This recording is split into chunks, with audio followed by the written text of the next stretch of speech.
This is my design forward, reverse, and start, stop circuit, control circuit.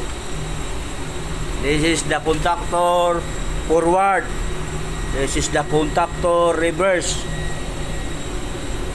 This is the switch for reverse. And this is the switch for forward. This is the stop button. This. And this is the motor, electric motor.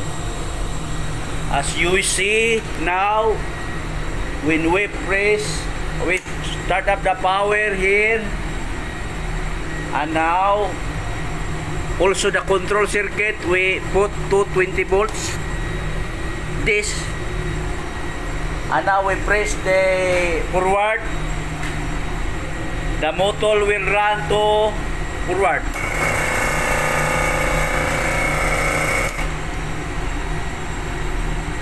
And this is the button I press. This is the forward, that one, the black.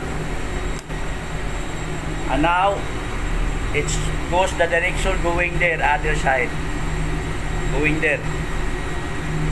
Now this one will press the reverse. This red one.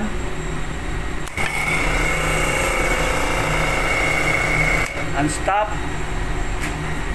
See, the direction is going here.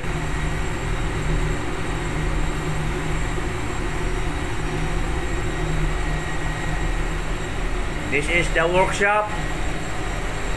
This for testing back to school.